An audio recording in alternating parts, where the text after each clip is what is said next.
So, if you are in the agency world, then no doubt you have heard of the Wow Company and particularly the bench press reports that they produce. So, in this two-part special, I am super excited to be joined by Rory Spence.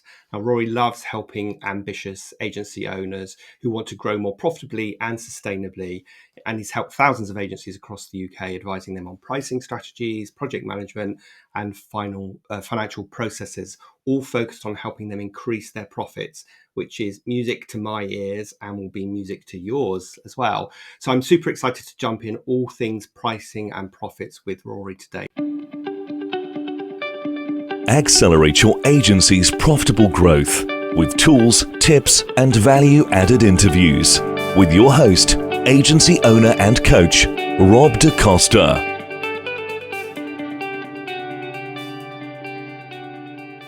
Welcome, Rory. How was that for an introduction, and how has your life been in this past strange year? Oh, thanks, Rob. Thanks so much for having me on. I've been very well, thank you, and it's great to be here. It's been obviously a roller coaster of an 18 months, but it really feels like positivity is pretty high right now. It feels like people are excited about the opportunities that await next year. I guess Boris has tried to pour cold water on that a little bit in the last couple of weeks, unfortunately, without going too political. But hopefully this will all pass quickly, and we'll have a really positive 2022. And how have your agency clients typically fared throughout this crazy kind of last 18 months? Yeah, I think as everybody can probably relate to, back in, when was it, March 2020, when everything kind of kicked off and we were forced to work from home and go into that first lockdown. At that point, there was a bit of panic. There was a lot of worry. It was really difficult, and I think the positive news is, I think for a lot of people, it was nowhere near as bad as actually what they were maybe expecting. We certainly had fewer agencies have to close down than we were expecting, slash that they were kind of maybe thinking as well. I think although people were able to take on things like the bounce back loans and a lot of the funding that was available, we've seen a huge number of them actually not need that money, or they've used it but in ways to really gain an advantage rather than just to survive. And so that's been great to see. And I think a lot of people now, after the lessons that we've learned in the last 18 months, certainly I think a lot of clients are feeling like they're in a better position than they've ever been. The team are more united than they've ever been. And there's also a feeling that, well, you know what, if we can get through this, we can get through anything. And I think that's really nice. I completely agree with that as well. Yeah, me too. And I think I've seen a similar thing. I think those people who didn't panic and who kept trying to serve their audience, even if their audience was cutting back on all of their marketing costs, have come out the other side of it in a much stronger position. So it's good to hear that that's a common theme. So in this episode, we are really going to focus on pricing. And this episode is actually going out at the beginning of the year.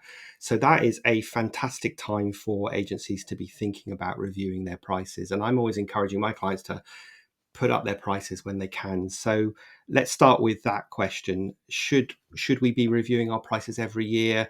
And if we should be increasing our prices, how on earth do we go about doing it without fear of losing all our clients? Yeah, great question. Great question. Well, to answer the first part of that, should we be reviewing prices?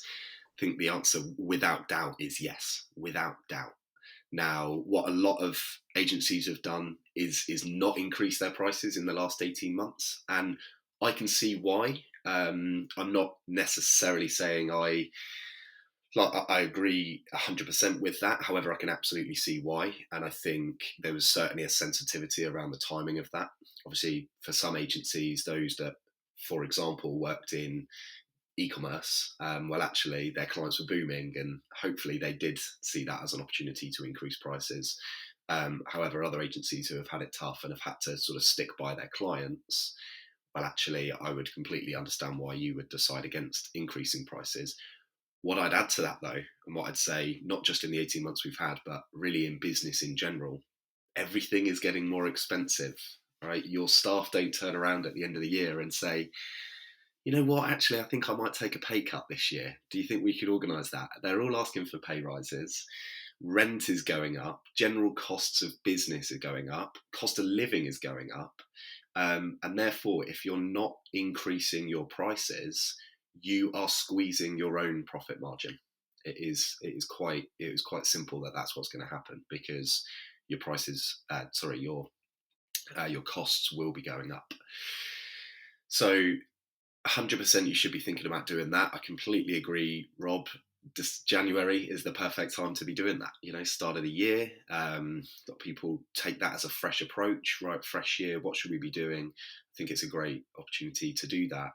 And it's interesting what you said, because a lot of agencies do always say, "Oh, yeah, I'm really worried about increasing prices. I don't want to lose my clients."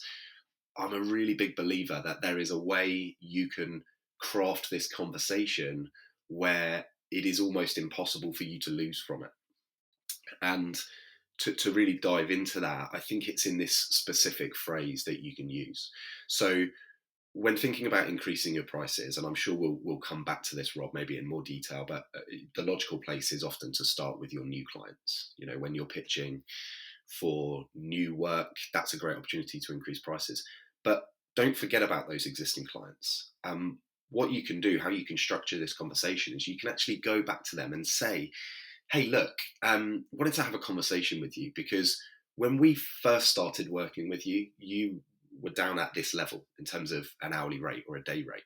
Actually, this is what we charged you, and we still charge you that at this point now as well. Whereas actually, we're now taking on clients and they're up at this level. We're charging them a much higher hourly fee or day rate or however you charge it. And this is the interesting phrase you can say. You can just ask them, how would you feel about bridging that gap? That's a really interesting phrase because, like I mentioned, I'm a big believer that it's really difficult to lose from this. There's kind of three possible outcomes from you asking this question. One is that they turn around and they say, absolutely not. We cannot increase our hourly rate by even a pound. If we do, we're going to have to go out and find another agency.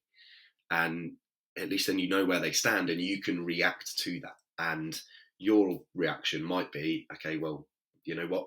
That's what you're going to have to do then. Unfortunately, we've made the decision that we're not going to be able to carry on with clients at this level. Or you might turn around and say, well, actually, look, we really love working with you. So, you know what, let's keep it at that level. It was really good to have this conversation. We'll review it again, 6 months' time, years' time, whatever. But you're in control of that decision, crucially. So you're able to make that decision. Of course, another reaction from your client's perspective might be, hey, look, actually, we love working with you. You do a great job. We were expecting this call. Actually, we thought you might have called us 6 months ago and you didn't. But you know what? Actually, we're really happy to go to those new rates because we love working with you. We value everything that you do. And you'd be amazed how often that will genuinely happen. But then, like the third option is the most common, I would say, is where they're going to turn around and say, okay, yeah, well, not too surprised. To be honest, I'm not sure if we can really justify getting to that level, but could we meet somewhere in the middle? And then you can just have a nice negotiation and a nice conversation with that client and just try and find a happy medium. Yeah, such good advice. It's interesting that I totally agree and believe that the third answer is the one that most people will get, but I also think in their heads they think they're going to get the first answer, and that's what stops people doing it. And it's interesting. I'm just interested to your view on this. So when I've spoken to a few of my clients about this, they often say, Rob, you don't understand, my market won't bear it, or we're at the limit of what we can charge. And I believe rarely that is true, but I'm interested to know your thought on that. Yeah. So sorry, the question, Rob, being around. Yeah, so for example, I have a client that works in the education space. And when I talk about pricing and I say, look, you need to review your pricing, they'll say, yeah, but Rob, you don't understand, because in the education space, this is as much as an establishment will pay. I And see. I'm often thinking, is that really true, or is that because they're comfortable charging that I fee? see. Yeah, 100%. I think it's a confidence game. Without a doubt. Talking about pricing, talking about money in general, I think is a confidence game. And the word game being a key part of this, right? Pricing, I'm a big believer, is an art, not a science. There is no set fee which is the correct fee. If you're getting pushback like that example you gave, Rob, from a client in a particular sector saying, no, this is the level, well, actually maybe they've not worked with you before. Maybe they've not got the sort of value that you can provide for them. It's a game, and you can have a little play around with that and actually see, look, what do we feel like is the right level. So although we've got a load of stats around what those hourly rates might look like, I think this is where, and I know you're keen to come back to this, Rob, as well, but that conversation around value-based pricing, I think, is a Yeah, really it's interesting the one. perfect segue, I think, because you were talking about hourly rates and daily rates just now, and I totally believe and get that internally we need to figure that stuff out, but externally we shouldn't be selling that to our clients. So let's jump into that thorny topic of value pricing, value selling, because it's one that I know you've had a lot and I've had a lot. And let's start with a really simple question, which is, what is it exactly? So could you, I don't know if you can give a really good sort of simple definition of what value Yeah, pricing is. great question. Great question. So I guess an interesting way to answer this question is to share some stats taken directly from our bench press report. And we've asked every year for the last few years, actually, how do agencies price? And just to share some percentages and some statistics with you, 87% of agencies will use a fixed fee pricing model, where someone will come to you with a brief and you'll say, right, we will deliver on that, and this is the fee for it. Fixed fee, fairly straightforward. So 87% of agencies. Um, 60% of agencies will still use time and materials. Now, I think luckily that figure is decreasing. I think that needs to decrease further. I think if you are literally just selling time for money, there's a risk that you're just going to be a commodity. And in the sector that hopefully the audience is in that marketing sector, there are so many agencies. There are thousands of agencies out there. If you're not able to differentiate, and if you're just selling time for money, it's gonna be tough. It's gonna be really, really difficult for you. Then value-based pricing, and I will answer the question of what exactly it is, but just for some context, 23% of agencies are using value-based pricing. And that number has actually remained pretty constant. I thought it would have increased because there's more and more talk about it, but it's remained fairly steady. But value-based pricing, well, it is effectively the opposite of selling that time for money. It's taking that out of the picture entirely, and it's working out what is the thing that you offer, what is the service that you provide, what is your sort of secret sauce as an agency that probably is very unique to you. It might be very unique to a particular sector that you're selling it to, but what is that unique and high value proposition that you provide that people will pay disproportionately for? And that's where value-based pricing can come in and be really, really powerful. Yeah, great definition. I always, when we're selling time and materials, we're selling inputs and outputs. Value based, when we're selling on a value based approach, we're selling outcomes and impacts, and that's what the client's buying. I think that fundamentally, clients are never, ever, ever buying time.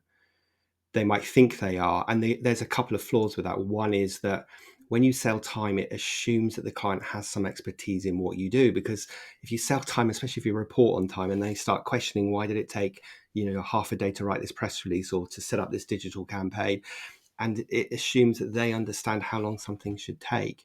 And you've probably heard me say this because I've said it many times on the podcast, but I always liken this to the dentist. If you've got toothache and you go to the dentist and they get rid of, and you're in agony, and they get rid of your toothache in 15 minutes, and they say that's £300, you would never say that is a lot of money for 15 minutes of work. Because if you did, the dentist could turn around and say, well, okay, if I took 3 hours, £100 an hour to get rid of your pain, would that make it more valuable? And of course, the answer is no. And we are getting rid of pain for our clients. And that's that secret sauce thing. It's like working out what's the pain that you're getting rid of. That's the outcome, the transformation from being in pain to not being in pain. We have no leads to we have lots of leads. Our brand is terrible to our brand is really strong. That transformation is what the client is buying. And if we can price on that, then Well, why wouldn't you pay for it? If I said to you, hey, Rory, I can get rid of your pain in 15 minutes or I can get rid of it in 3 hours, which would you prefer? Well, of course, you're going to go for the 15 minutes. Yeah, it's a great analogy. I love that. Rob. It's just a really good way of making people have that kind of, yeah, I get it now. Yeah. So I think those stats are kind of interesting and slightly depressing that you said.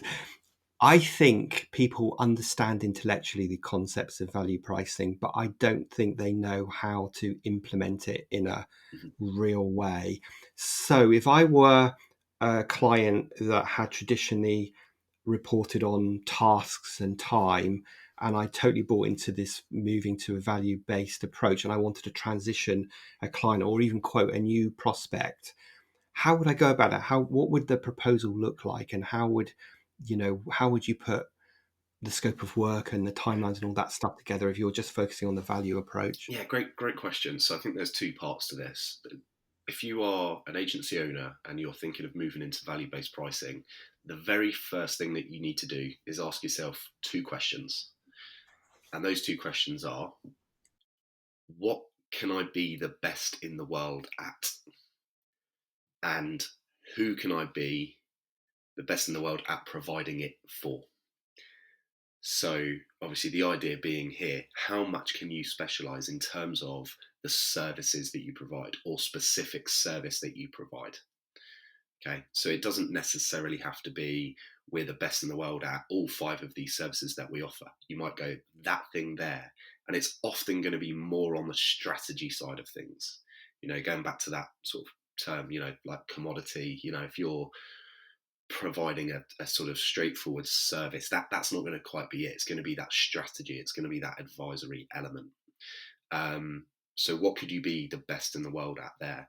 And then, like I said, who could you be the best in the world at providing it to? So is there a particular sector that you could sell into? Are you specialist in healthcare or in travel, or in e-commerce? Work that out.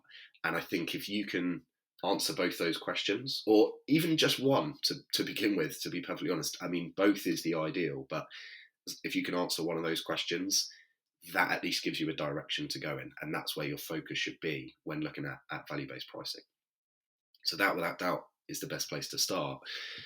And then what I'd encourage you to do, what will really help to transition you towards this idea of value-based pricing, is in introducing three pricing options. Now, this is something that gets spoken about a lot, across agencies and service-based businesses that they should be doing, yet surprisingly still a huge number of agencies, well, 50% of agencies, it might be 49% of agencies, are still only giving one pricing option when they have pitches, or they're quoting for work. And I guess just to talk initially about the cons of doing it that way, if you're just if a client is coming to you with a brief and they're asking for a quote, and you just put one fee in front of them and they're getting three other quotes from other agencies, you are just directly competing on price with those other agencies. Right now, they might like you more than another. They might value this piece of work that you've done in the past. They might have a good relationship here, but ultimately, like, a huge part of that comparison is going to be on price. You are either going to be more expensive or less expensive or as expensive. However, if you can move towards this model of offering three pricing options for every quote, for every piece of client work that you ever do, it will really, really leave you in good shape. And it affects so many different things. It is great for so many reasons. One is, of course, the value-based pricing side of things, which you'll come back to. But what it also means, just to use that example we were just giving there, where you're competing on price, well, actually, suddenly, if you were to put three prices in front of this client and they decide that they like you the most, they've got the best relationship with you, they trust you the most, you've got great content, then you've won, and then you're almost competing with yourself on price, because they'll then go, right, well, we want to work with these guys, but at what level? Because they've given me these three options here, and therefore it will massively help with your conversion rate. Now, the kind of science behind these three options, always offer your most expensive service or quote first, and that should be anchored high. So if you're moving from offering one pricing option to three, whatever your one would be, basically treat that as your middle option if in these three, and your first option should be considerably higher than that. So let's say you normally quote 25k for this particular project. Well, your first option might be 60. It might be 100. Um, like you work out what's right for you, but it's a genuine quote. It's a genuine breakdown of, hey, look, well, this is one level that we can work at. We can provide a service at this level, at 60k, and this is what you would get from us at that level.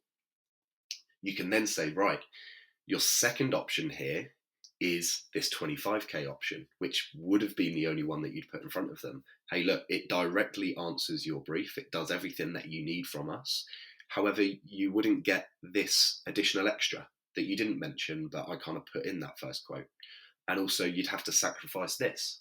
And you're just mentioning a couple of things that they wouldn't get at that top choice.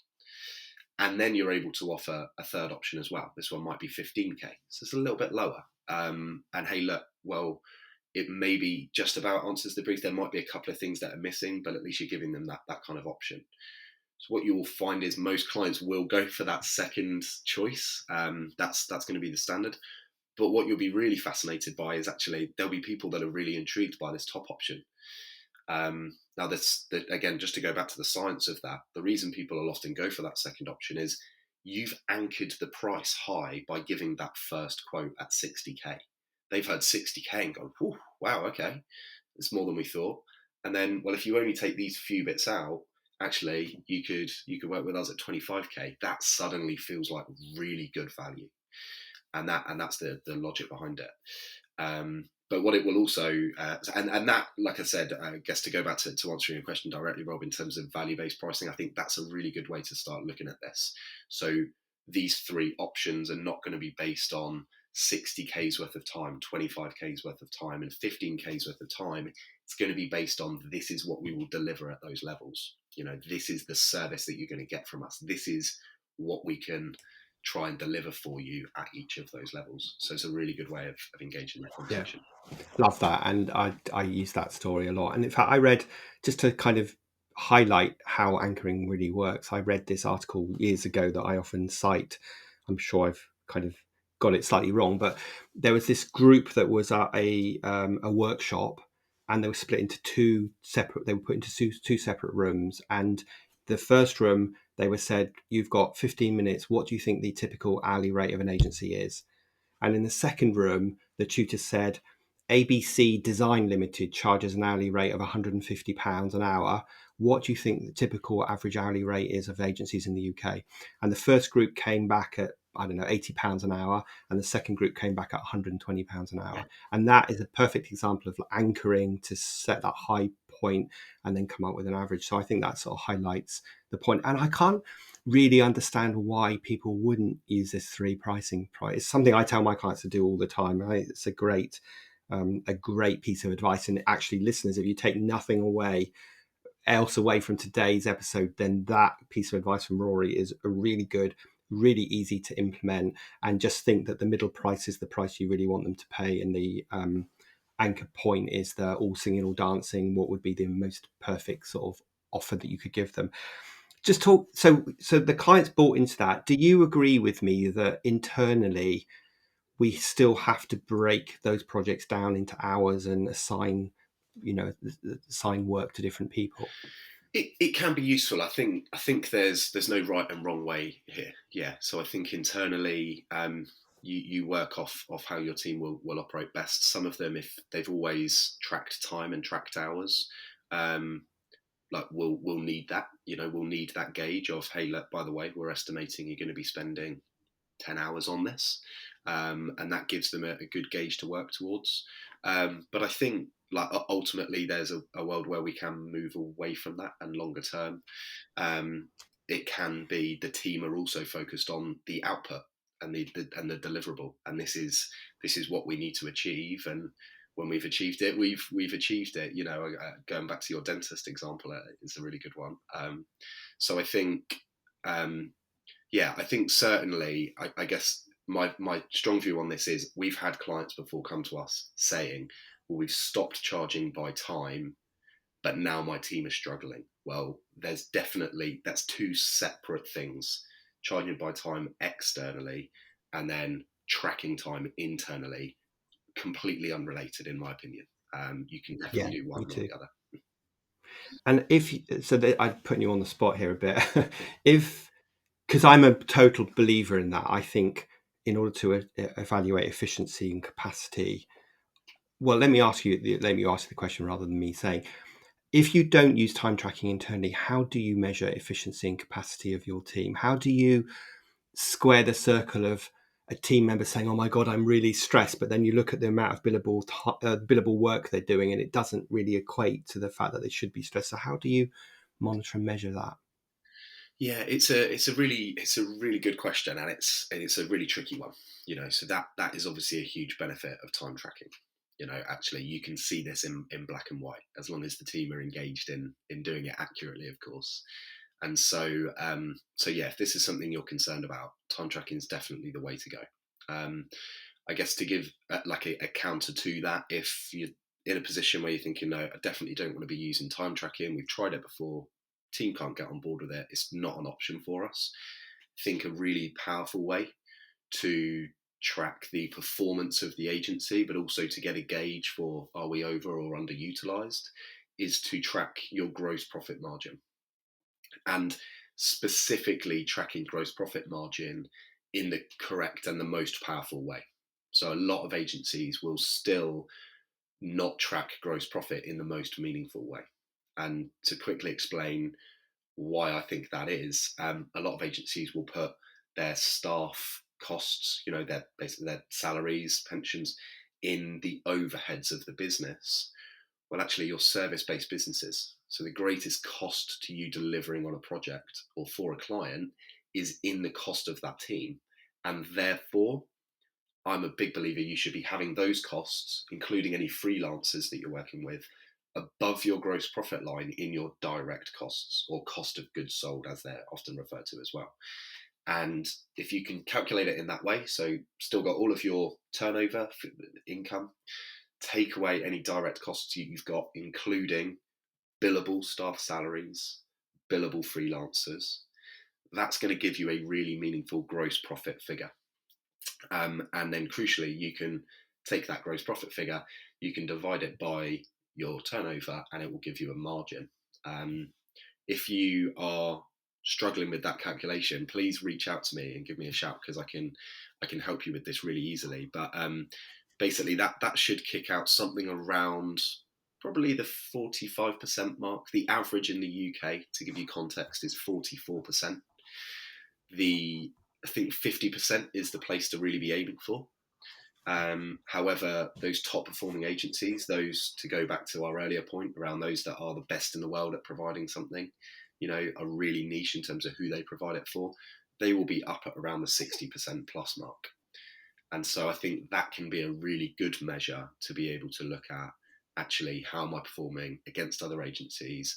Am I over or underutilized? Am I over or under pricing as well? That's an interesting stat to look at.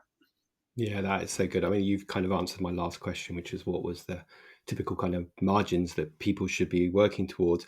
And I know quite a few of my clients are not at that number. They're more in the 35, even some at 30. And, we're always saying that the smart thing here is to get more efficient, not to increase your costs and increase your revenue without increasing your profit, your GP margin.